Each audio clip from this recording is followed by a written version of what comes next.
নমস্কাৰ প্ৰিয় দৰ্শক আজি মই বনাবলৈ লৈছোঁ সয়াবিন পালেং শাক আৰু মটৰৰ এখন ভাজি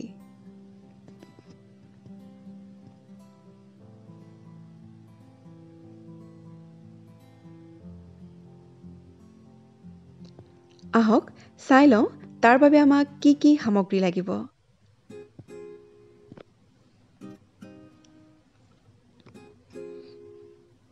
আমাক লাগিব সয়াবিন পালেং শাক ধনিয়া সৰু সৰুকৈ কাটি থোৱা পিঁয়াজ মটৰ দৈ আৰু লাগিব ধনিয়া গুৰি অকণমান হালধি জিৰা গুৰি আদা নহৰু আৰু পকা জলকীয়া এটা পিচি লৈছোঁ আৰু আমাক লাগিব নিমখ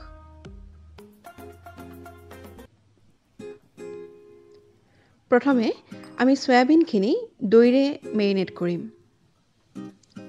তাৰ বাবে আমি লৈছোঁ দৈ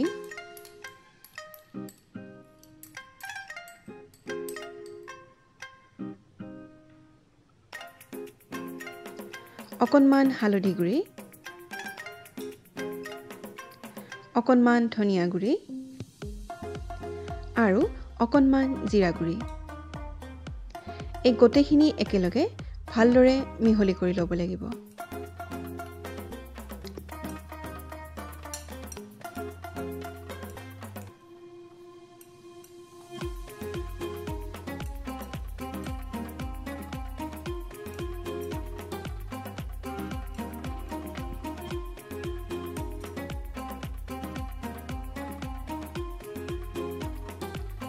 এতিয়া পালেং শাকখিনি ভালদৰে ধুই বইল কৰি ল'ব লাগিব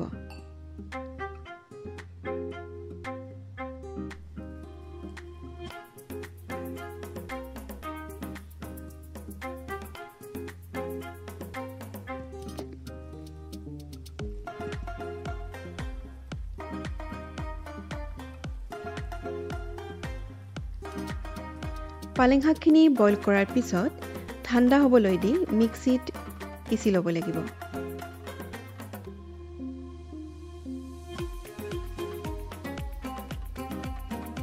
এতিয়া কেৰাহী এখনত ৰিফাইন তেল লৈছোঁ তেলখিনি সম্পূৰ্ণৰূপে গৰম হ'বলৈ দিম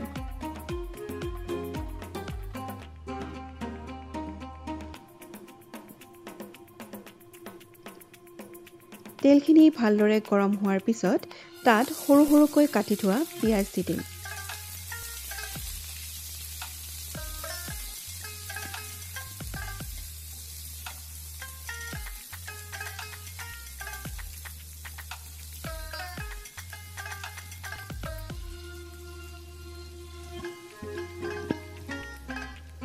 পিঁয়াজখিনি অকণমান ভজাৰ পিছত পিচি লোৱা আদা নহৰু আৰু পকা জলকীয়াখিনি দি দিম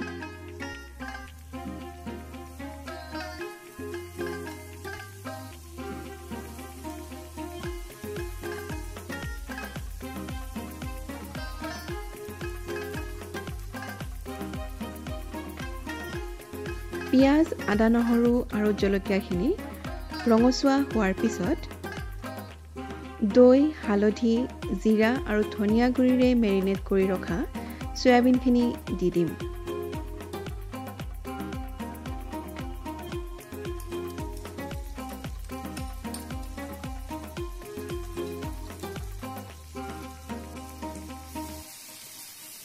সয়াবিনখিনি পিঁয়াজৰ লগত ভালদৰে ভাজি ল'ব লাগিব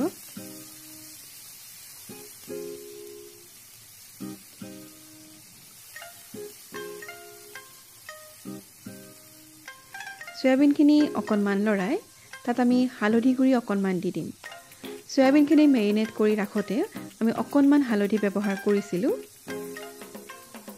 গতিকে সেই আন্দাজমতে আমি পুনৰ অকণমান হালধি দি দিম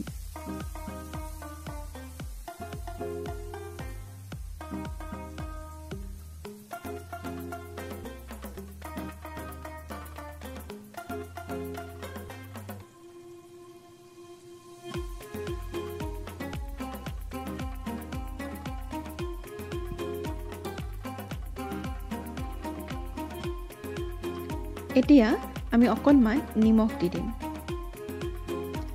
আপোনালোকে আপোনালোকৰ জুতি অনুযায়ী নিমখ ব্যৱহাৰ কৰিব।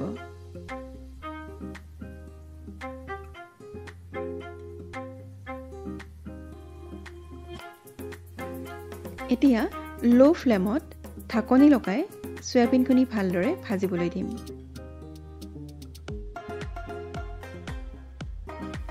পাঁচ মিনিট পিছত ঢাকনিখন গুচাই সয়াবিনখিনি অকণমান লৰাই দিম।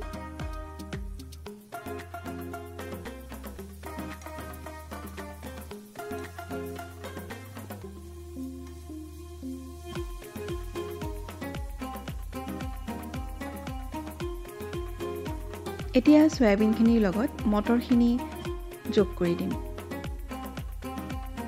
মটৰ আৰু সয়াবিনখিনি ভালদৰে ভাজিব লাগিব।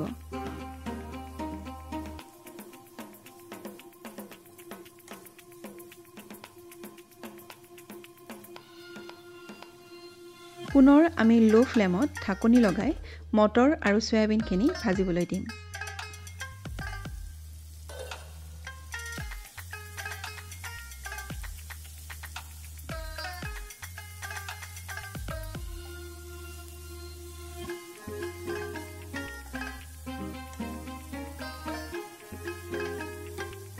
সয়াবিন আৰু মটৰখিনি ভালদৰে ভজাৰ পিছত তাত মিক্সিত পিচি ৰখা পালেং শাকখিনি দি দিম।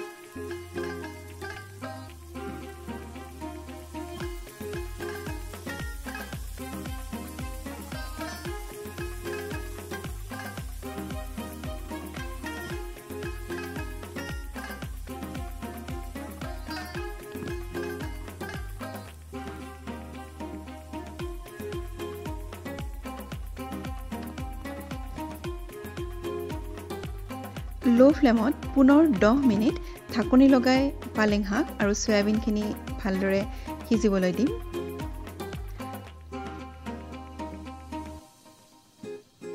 এতিয়া আমি সয়াবিনখিনি আৰু মটৰখিনি দেখিবলৈ পাইছোঁ যে তেল ওলাই আহিছে,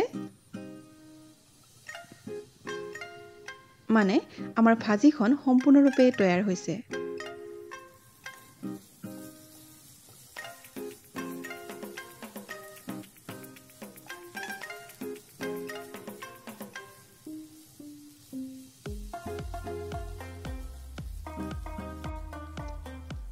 এতিয়া কাটি ৰখা কেঁচা ধনিয়া দি দিম।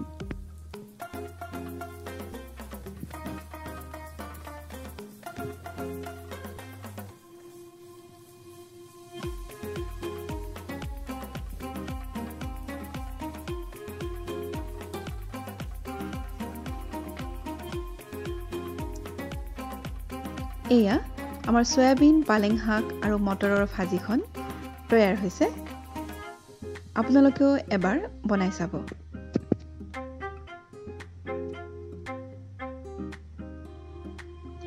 পুনৰ এটি নতুন ৰেচিপি লৈ আপোনালোকৰ মাজলৈ আহিম।